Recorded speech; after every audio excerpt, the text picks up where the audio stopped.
Okay, so your NFL wildcard round power rankings.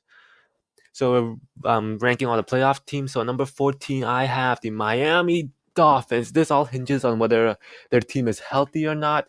Before that win over the Jets, they lost 5 straight, and their team right now is just not that healthy. Their secondary has not been good this year because of injuries, and their defense as a whole has been lacking. And their offense, which is what carried them early on, without Tua, um, without Tua, Armstead, maybe Hill, and maybe Watt, I just don't see their offense being explosive enough, especially if they're starting a rookie like Skylar Thompson. I just don't see their offense carrying them like they did early in their year. And they are playing a tough opponent against the Buffalo Bills. But the Dolphins, my team right now is just way too injured. So I have them at number 14. At number 13, I have the Seattle Seahawks. Um, Seahawks, they made the playoffs, but their team just isn't that talented. They do have a few flaws.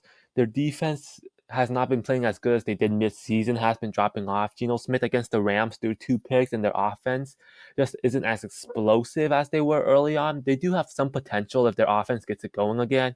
Their defense starts playing better, but right now their team right now does not really excel at any position other than wide receiver, and that's not enough. So I have them at number 13. Number 12, I have the Tampa Bay Buccaneers. Other than Tom Brady, their team is just not that good. They cannot run the ball. Their offensive line has been injured and has not been that good this season. Their defense has been good at times, but they also at times are a liability. And the only reason they have a chance of winning is because of Tom Brady's experience. But they get pretty much outclassed every other position against the Cowboys compared to the Cowboys. Tampa Bay, their team, there's a reason they went 8-9 even with Tom Brady. Is that their team is just not that good. Their defense, like I said, can be good at times, but the offensive line is such a big flaw. That's why I have them at number 12. At number 11, I have the New York Giants.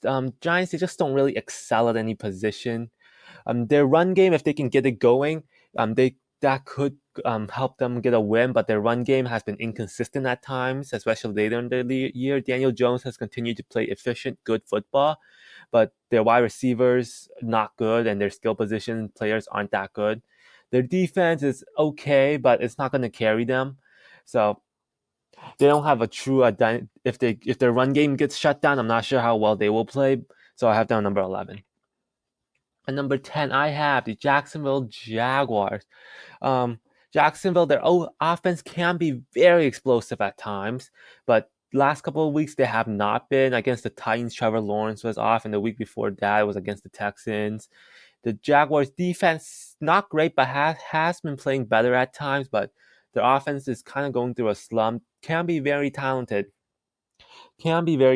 at times, but Trevor Lawrence and the rest of the team are very inexperienced. And to me, their offense and if their offense and defense both play a great game, I can see them going far. But I just don't think, um, I just think they're not ready yet to have a deep postseason run since it's their first year. But I can definitely see them making some noise. And number 9, I have the Baltimore Ravens. Their defense great, and they always do well against the Cincinnati on the defense. But the Ravens' offense without Lamar Jackson is just dead. With Huntley or Brown or whoever their quarterbacks are, their run game can't sustain them. The Ravens' run game, but their passing game non-existent. Their wide receivers don't even know who they are. Their defense is the only reason they'll ever win a playoff game this year, unless Lamar Jackson comes back and goes back to his week 3 self. Number 8, I have the LA Chargers, similar to the Jaguars. Chargers offense has been kind of up and down as of late. Their defense played great outside of last week, even though they played their starters. They slept 31 points to the Broncos, and Chargers very similar to Jacksonville. They have a very high ceiling and a very low floor. Their offense has been shut out at times, even late in the year during their 4-game win streak or 5-game win streak, whatever. Their defense did shut down a few opponents, and if their defense and offense is firing, they can go to the Super Bowl. But there's a high chance they won't be, and their team offense is just too inconsistent. Number 7, I have the Minnesota Vikings, another team that has potential to go far, but it's just too inconsistent. Their offense looks great at time, and then they get blown out. Their defense has been kind of a liability all season, which is why the games are always close, and that's why I don't have them high. That's why I don't have them in the top 10. Mainly their defense, who hasn't had a great game who haven't had a great game this season. Their offense has played great, but has also played horrible at times. And number 6, I have the Dallas Cowboys. Their defense has talent, lots of talent. Their defense is great. Their run game can be great at times, but Dak Prescott throws too many interceptions, and they are coming off a disappointing loss against the Commanders. But I still think that Cowboys are a very talented team with all that talent, like CeeDee Lamb, Dak, Parsons, Diggs, Lawrence, and Dallas. Their defense, I think, is going to lead the way. Number 5, I have the Cincinnati Bengals. Bengals, their defense, I think, keeps them in the top 5. Their defense has been playing great all year, one of the more underrated units. However, their offense, especially their offensive line, has starting to get injured, and their offense, similar to the Chargers and the Jaguars, are going through a bit of a slump. They scored like 24 on the Ravens in the first half, and then 3 in the second. And Bengals offense needs to be like play a full game if they want to go deep in the postseason. And then number 4, I have the Philadelphia Eagles. Another team that ended the season on a bit of a slump. Jalen Hurts is back. Their offense did not look particularly well against the Giants, but the Eagles' defense to me is very, very talented. Had a lot of sacks. It gets interception, and the Eagles' offense.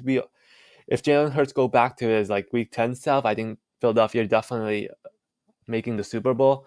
But Eagles, they have all the talent, all the right pieces. It's just getting back on track. And then number 3, I have the Kansas City Chiefs. Good win over the Raiders.